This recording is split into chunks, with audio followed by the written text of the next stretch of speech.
वार्तांकन रोखठोक बातमी। फेडेक्स आणि नवी मुंबई आंतरराष्ट्रीय विमानतळ NMIA यांनी आज फेडेक्सच्या पूर्णपणे स्वयंचलित एअर कार्गो हबचं भूमिपूजन केले। भारतातील सर्वात मोठ्या आंतरराष्ट्रीय व्यापार कॉरिडॉरची क्षमता वाढवण्यासाठी आणि पश्चिम भारताकरता एकीकृत लॉजिस्टिक व व्यापार गेटवे म्हणून त्याची भूमिका दृढ करण्यासाठी हा पुढाकार घेण्यात आला आहे।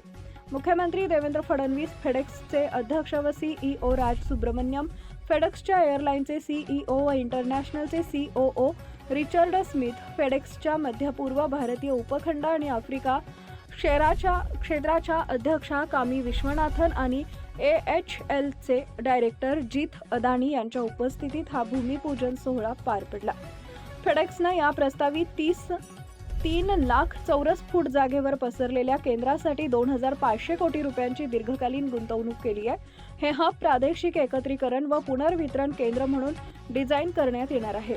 तसेच Adani airport holdings private limited सोबत सहयोगाने विकसित करण्यात येईल। हे हब NMIAच्या मल्टीमोडल पायाभूत सुविधांचा फायदा घेत पश्चिम भारतातील आंतरराष्ट्रीय व्यापार कॉरिडॉरला मजबूत करेल। या हबचं कार्यसंचालन सुरू झाल्यानंतर लॉजिस्टिक, वेअरहाऊसिंग, परिवहन आणि संबंधित सेवांमध्ये 6000हून अधिक प्रत्यक्ष व अप्रत्यक्ष रोजगार संधी निर्माण होण्याची अपेक्षा आहे। या विकासामुळे आग्नेय आशिया, पश्चिम आशिया, युरोप आणि युनायटेड स्टेट्समधील व्यापार प्रवाहाला पाठबळ मिळेल आणि भारताच्या मुख्य व्यापार कॉरिडॉरमध्ये जागतिक नेटवर्क कनेक्टिव्हिटी जोडली जाईल। या केंद्रात प्रगत स्वयंचलित sorting system, dimensional scanning, high speed screening तंत्रज्ञान आणि विमानांसाठी स्वतंत्र पार्किंग बे अशा उत्तम सुविधा असतील।